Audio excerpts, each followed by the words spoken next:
Hello and welcome back to another episode of Critical Reactions with your host Bryan. We're going to wrap up this week's theme, exploring the genre of stoner rock, trying to figure out what it is.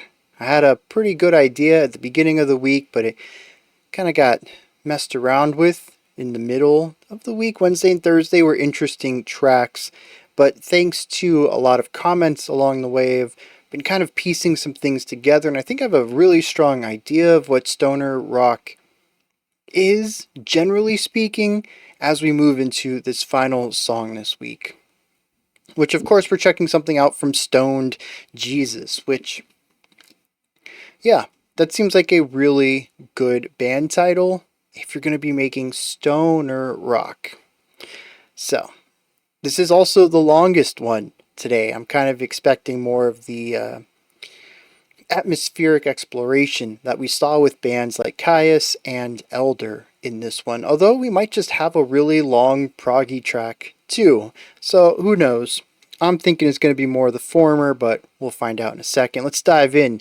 I Am the Mountain.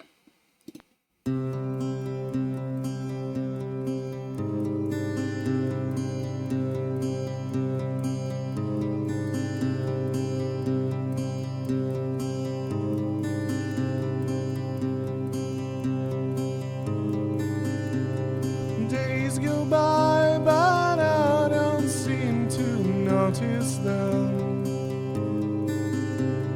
Just a roundabout of turns. All these nights I lie awaking on my own. My pale fire hardly burns.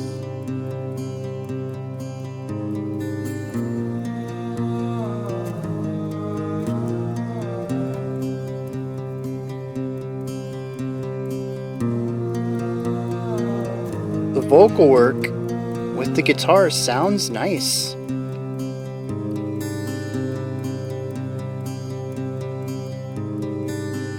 I like that too, where we lower, higher. Yeah, we go lower than our usual starting point, go higher than our highest. Never fell in love with the one who loves But doing that idea of kind of expanding out the lowest and highest part feels very anathema. Are we doomed to live in grief and misery? Is it everything we got?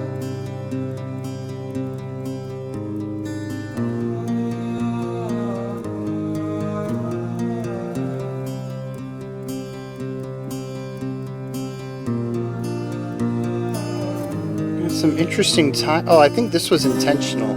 A couple of the other moments felt unintentionally off, but that felt like it was supposed to be a group retardando.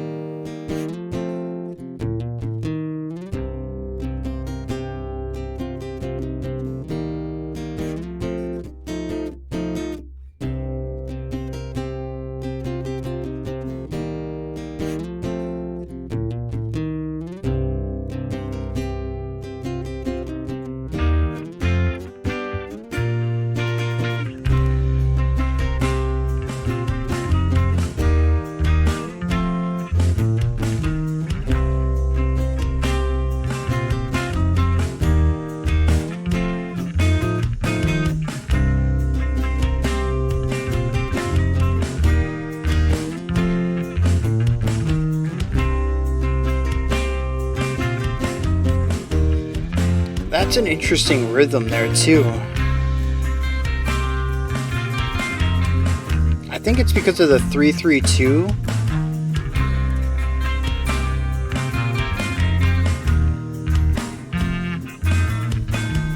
Yeah, I think that's what it is.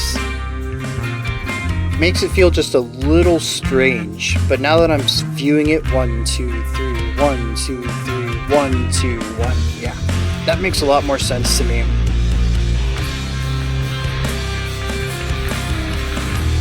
There's a really big guitar tone that I've come to expect from the genre.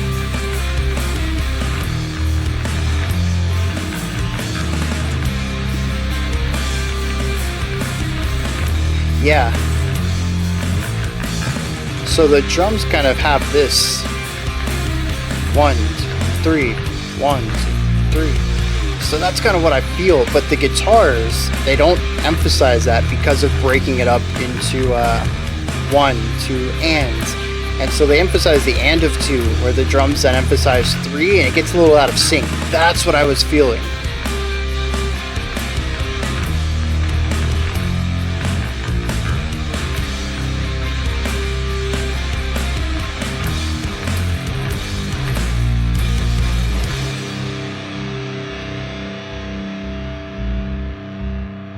Okay, so that's 2 sections now that they've just ended with pretty much just silence before bringing the next idea in. Not really feeling interconnected in any way.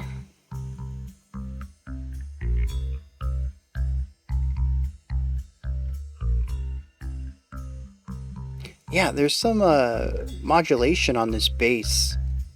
It has like growing and then releasing bass presence where it almost feels very thin and treble based at some points.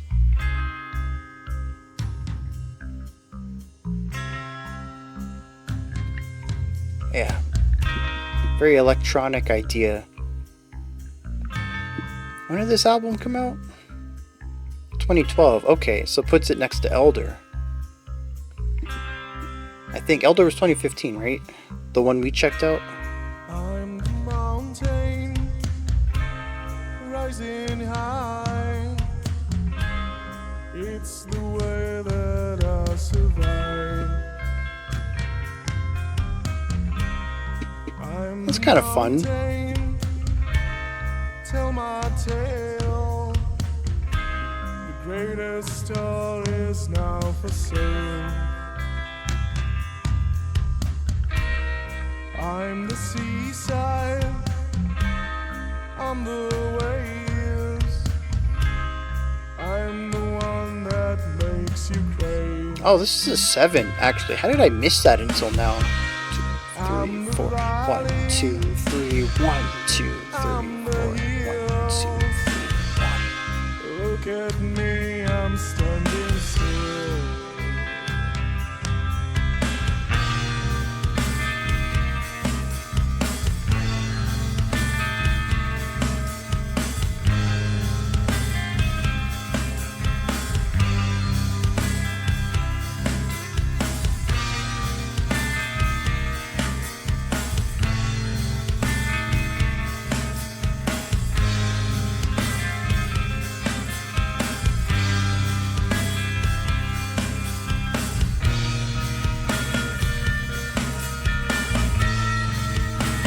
So the bass hasn't really done a lot, but it has done a lot of leading, which I think is very cool.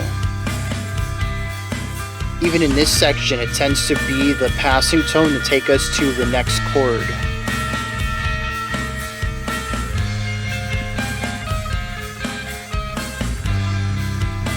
Yeah, it's just an 8th note, but it's the one that pulls us in.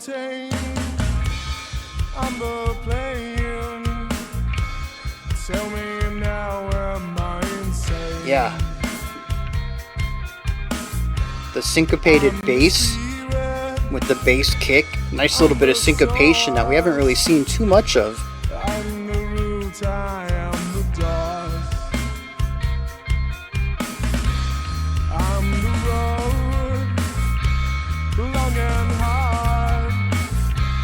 A little bit of an accelerando here, rising intensity on those drums.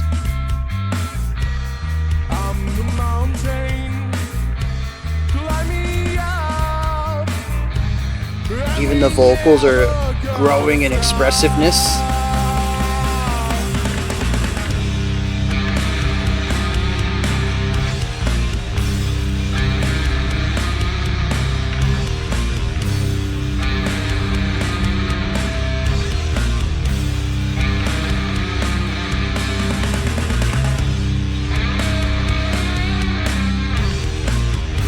Oh, this is the riff from the beginning. I think this was the second riff of the song. The one that I said felt disconnected from the intro. Yeah, they brought it back.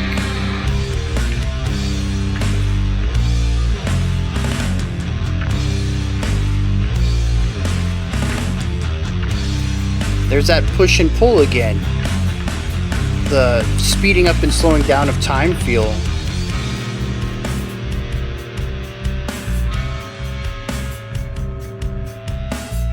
Back to the 7.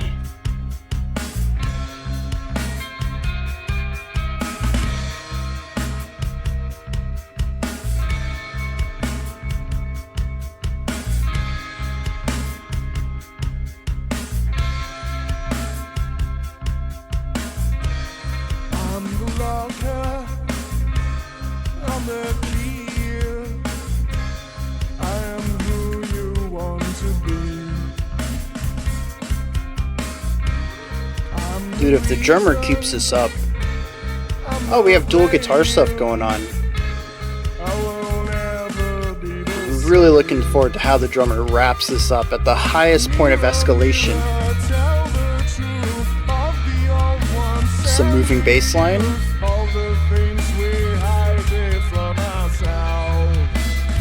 Counterpoint to the vocals.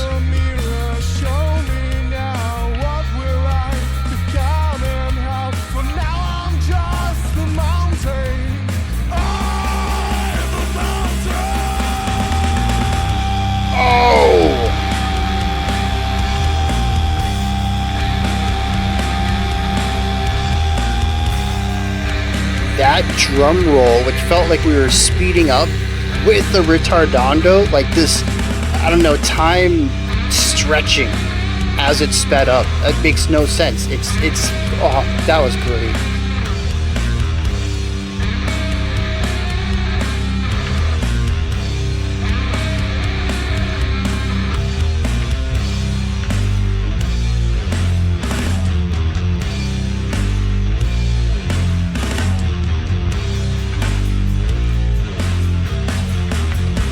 One, two, three, 1, 2, 3, 1, 2, 3, 1, 2, 3, 4, 1. Yeah.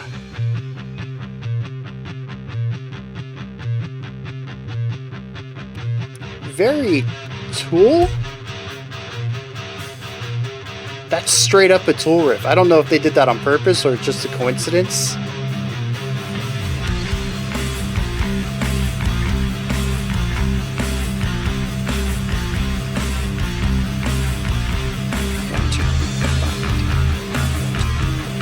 Yeah, okay.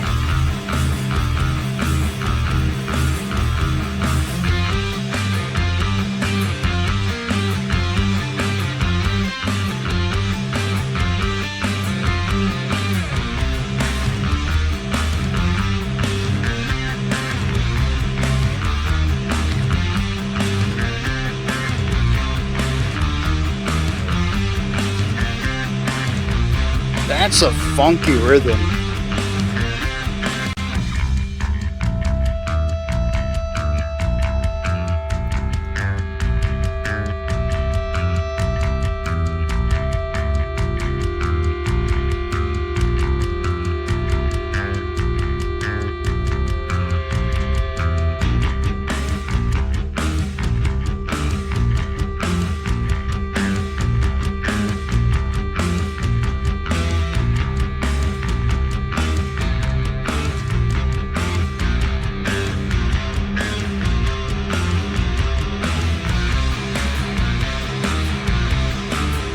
The slow opening up of the idea.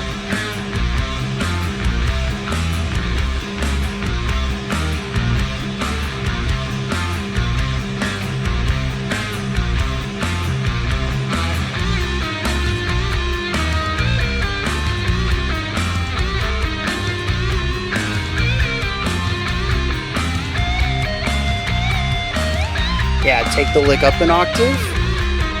Oh, we'll bring it back down though. That was unexpected.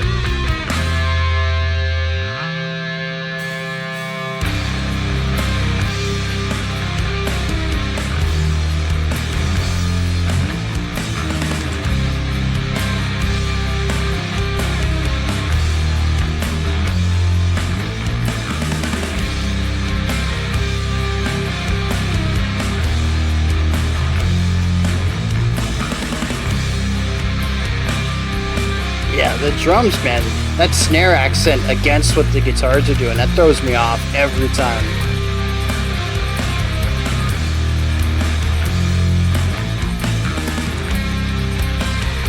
tambourine. That's nice.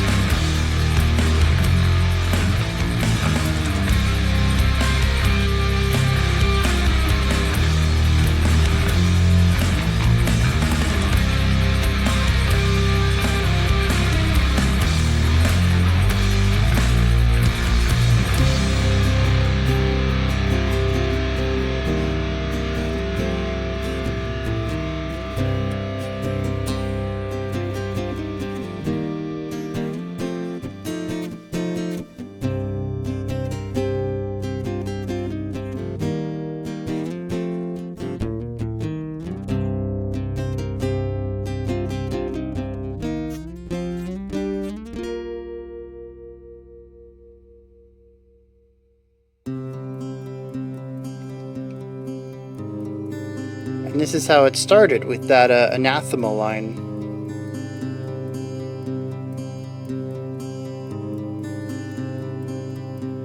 Okay. Down the road that takes me to the Hadley Grange. I'm real interested in the lyrics for this, I think. I'd like to see why this part gets to bookend the song. It's not just a way to start the track off. They felt it was necessary to wrap the story up too.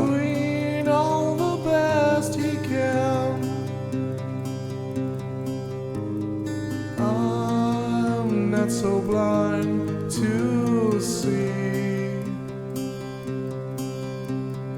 that this young man is me.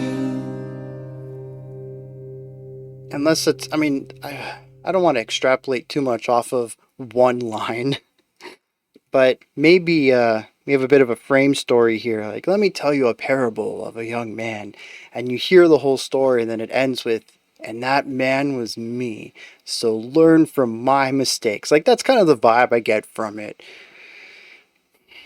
But like I said, I'm not going to extrapolate too much. I'll read the lyrics before we get into how the lyrics fit with the music. Something, I wish I could remember who said this. I mean, this was the beginning of the week. I think it actually was on the Caius reaction. Somebody had mentioned that maybe that song in particular wasn't really great for a critical reaction because, you know, it's a pretty straightforward song. The bridge gets a little interesting, but even that in and of itself was fairly underwhelming if you're trying to listen to a song critically or with active listening. There's just not enough going on. And I think that's actually been kind of true all week. Elder messed that up a little bit and did their own thing, but High on Fire, that was a bit more straightforward. Acid Bath had its own eccentricities to it, but it was also rather straightforward, and so is this song. I think there's a whole 3 unique riffs in here, and it's more about how they play with modifying those riffs, usually with nuance, not drastic overhauls.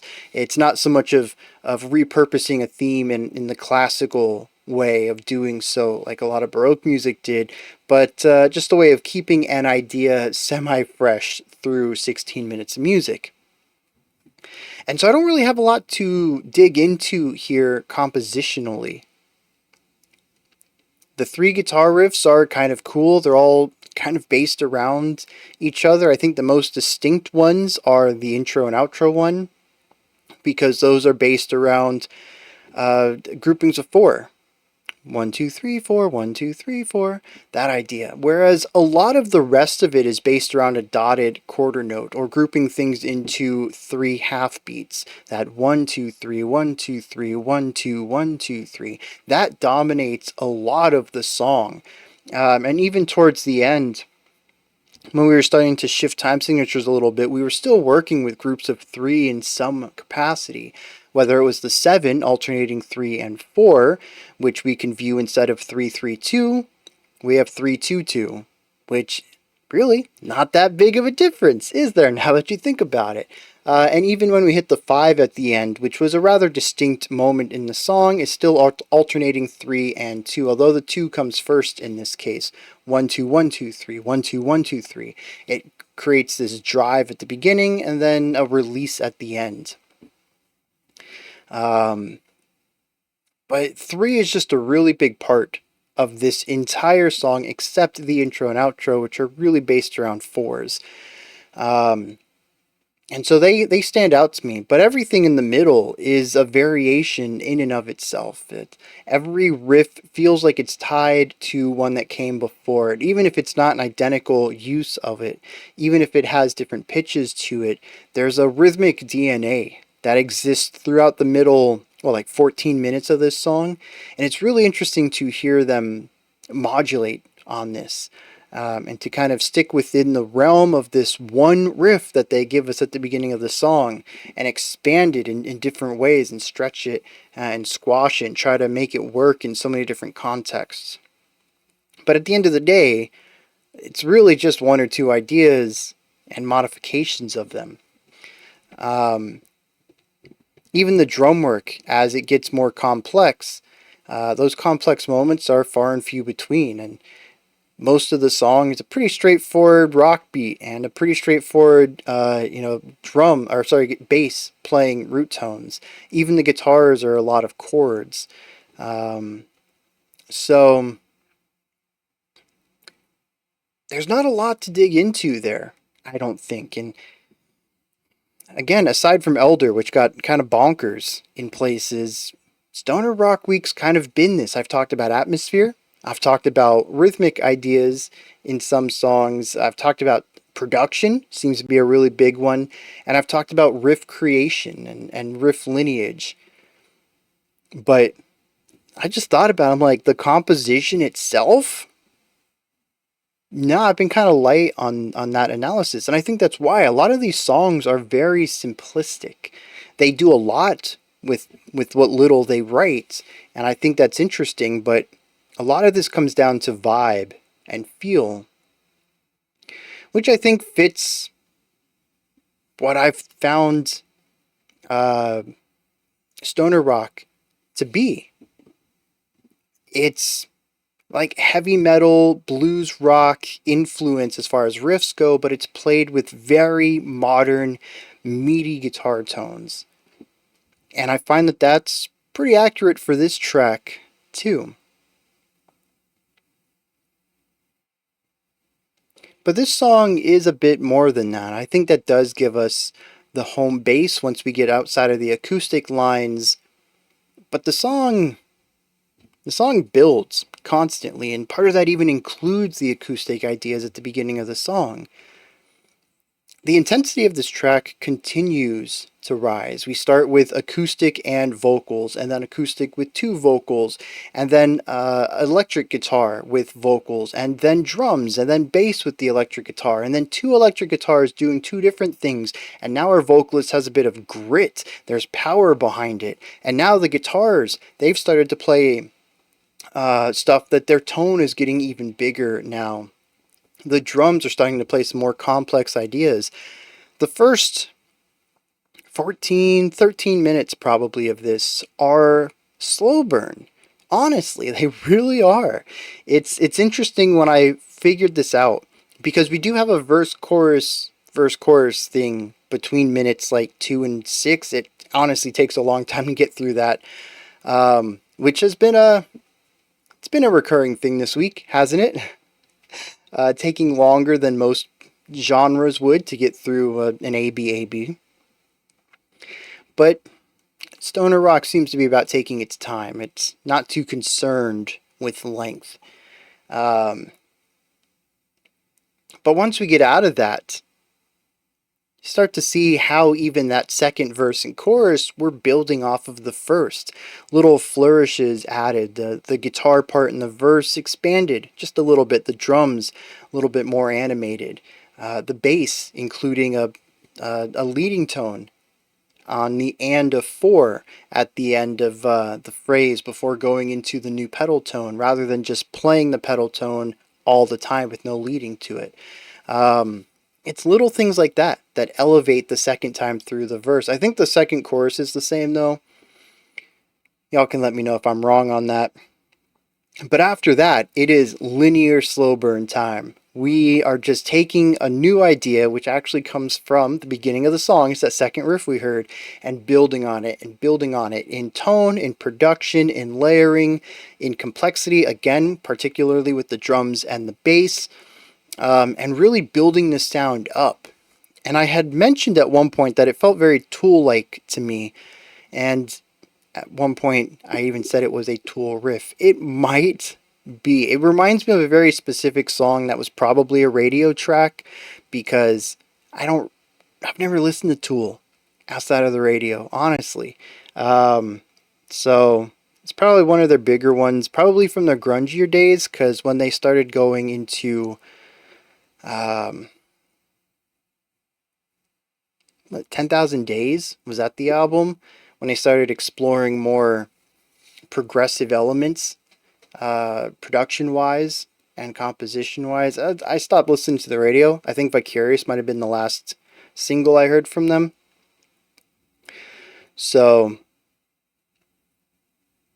yeah, it's got to be from their earlier days then.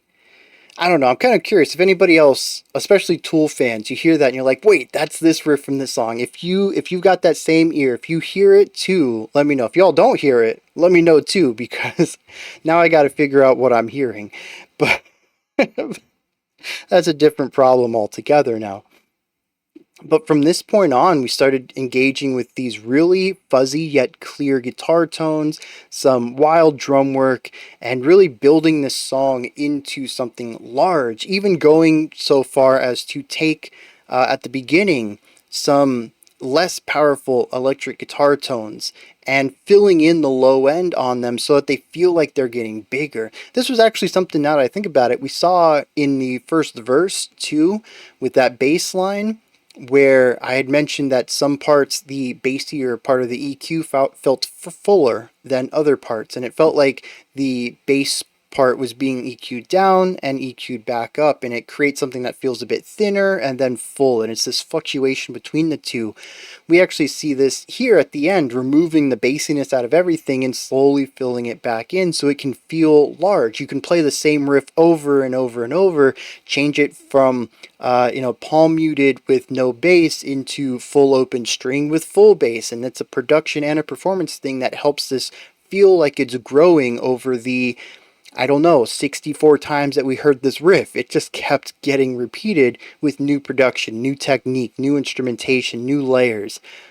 And just, again, constant evolution. That's what this song is. You start with an idea as basic as you can, and you build it and manipulate it, and you change it, and you modify it, and you add to it, and you remove from it, until you feel like you've exhausted the idea. And for them, that seems to take 3 to 4 minutes before an idea is exhausted and they need to move to a new one.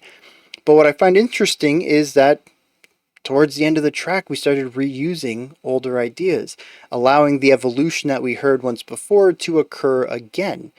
I don't think they changed anything about it. They just, hey, let's play this again. It worked the first time, why won't it work the second time? And so that kind of didn't work for me as well. But I mean, at the end of the day, this is a vibe atmosphere track, and I'm not listening to it for the vibe or the atmosphere. One, it's not really my cup of tea anyways. There are certainly songs I can get into purely on an atmospheric level. I can just enjoy them for the emotion of the song, but it's not generally what I go for in music. And it's also not something I can easily do in this situation. Camera and lights on me, my brain is active.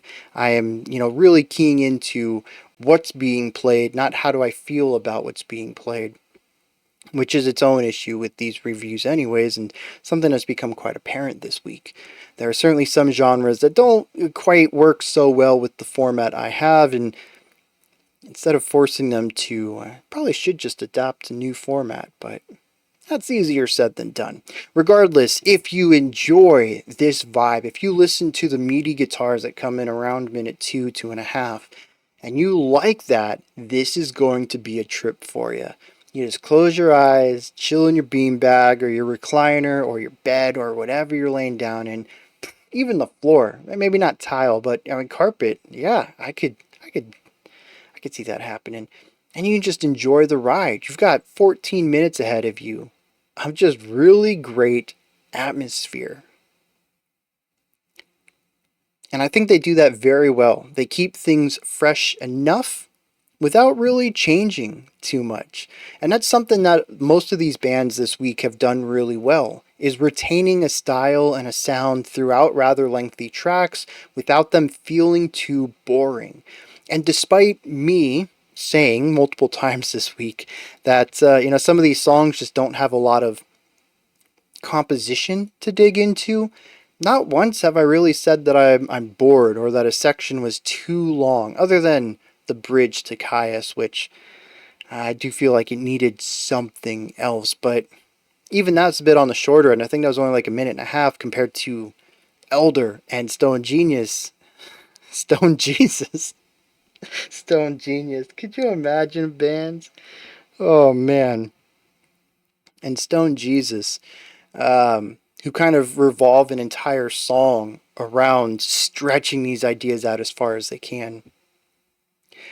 And I think that is a that's an accomplishment all in itself. That's the phrase. Because I'm usually really sensitive to pacing of songs, and something like this could easily have been too long for me. And the fact that it got until like minute 14 and a half or something like that, I'm like, okay, this could start to get wrapped up soon. That's pretty impressive, I think. Now, the other thing that I've noticed here, and that what this band does too, is a squashing and stretching of time. Not so much that some sections are faster than others, but that within a section there are multiple time signatures or time feels that get danced between. A lot of the ways it's showcased in here is through the push and pull of asymmetric phrasing. Even in a symmetric time signature like 4/4, we break that up into 8 half beats, and then they chunk that into 3/3/2. So the last two beats feel like we're rushing. We expect that third beat to be there, and it isn't. We're immediately pushed back to the beginning of the phrase. But I think we see this even stronger towards the end of the song as we start exploring the 7, which is an asymmetrical time signature to begin with, broken up into 3 and 4 or 3/2/2, and then eventually that 5, which was a redonkulous little idea, both the riff and how they phrased it out, and having that back and forth on the 3 and the 2. I mean, yeah, that's just things start to get to a point where it's very jagged in a lot of ways. There's this constant push and pull where part of the bar feels like we're rushing and the other part feels like we're dragging. And we just hear a lot of this back and forth in the back half of this track. And this is something that a lot of bands have explored this week, is processing time of stretching and squashing. And I think these guys absolutely hit the mark on the coolest metric thing all week, where we had the snare roll that sped up while we had a retardando, so it felt like the song was speeding up, but you could also hear from the rest of the instruments that we were slowing down the tempo, and so the time feel increased while the tempo decreased, and it was this, I don't know, a squash and stretch simultaneously. It wasn't an alternation at that time. It was a moment of dual temporal acknowledgement. Wild. The way that I felt at that moment, there's no words to describe it. That was magic. And I think it only worked the way it did because they had set up so much of this up to that point of modulating time, to have moments that felt longer and other moments that felt shorter, just to be more receptive to manipulation of time across this entire track, so that when they pull this trick out, it just feels right rather than jarring. Just a, geez, what an idea. I loved it. Absolutely loved it. All right, and I think that touches on most of the things I wanted to bring up here. Yeah, so let me hit some lyrics. Initially, I thought these were going to be pretty simple. Now I'm not so sure. At the like 5 minute mark, I was like, he's just saying the same thing over and over.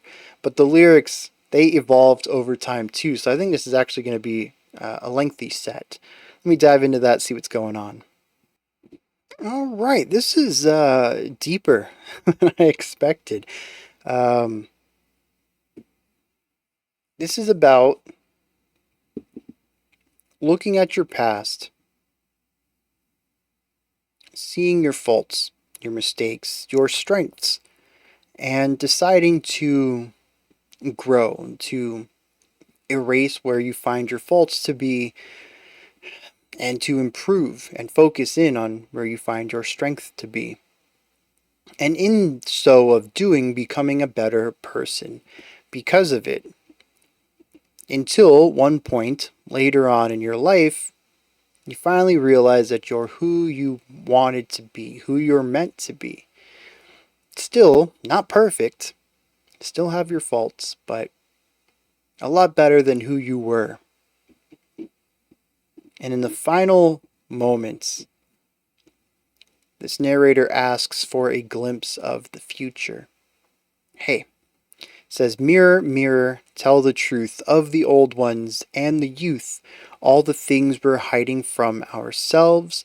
Mirror, mirror, show me now, what will I become and how? For right now, I'm just a mountain. And so the mirror shows him the figure of a young man torn with doubts, mistakes, selfishness, and rage, doing all the best he can. The narrator says, I'm not blind. I can see that this young man is me.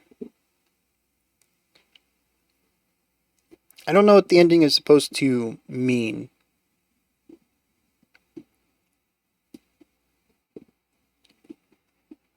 If it's supposed to show what he will become. Ooh, oh no, no, no, no. Okay. I think I got this. He says, what will I become and how? And I think that's an important part of the question. And so the mirror shows him his youth. All of the faults that he felt he had back then. That's how he becomes who he is in the future. By viewing this through what he's done so far and understanding why he decided to go on this journey in the first place. Who he will become was not really shown. But how? Yeah, this was the inflection point where the narrator decided to make change in their life. And this is the reason they decided to make change, because they were just doubt and rage and selfishness. They wanted to be more than that, so they did. They made the difficult journey to become the mountain rising high. He says it's the way that I survive.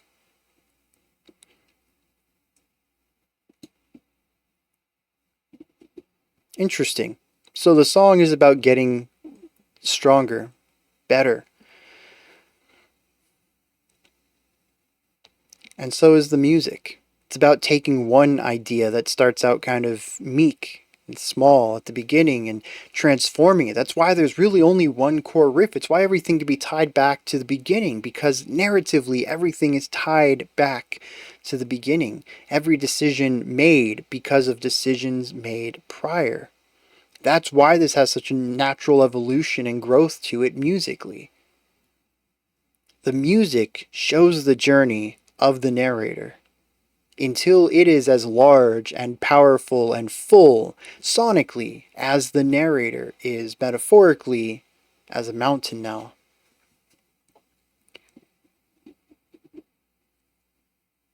Yeah, very cool. That brings things around to me. And of course, you know, I had mentioned why are we going to end the song with the intro riff and the intro melody?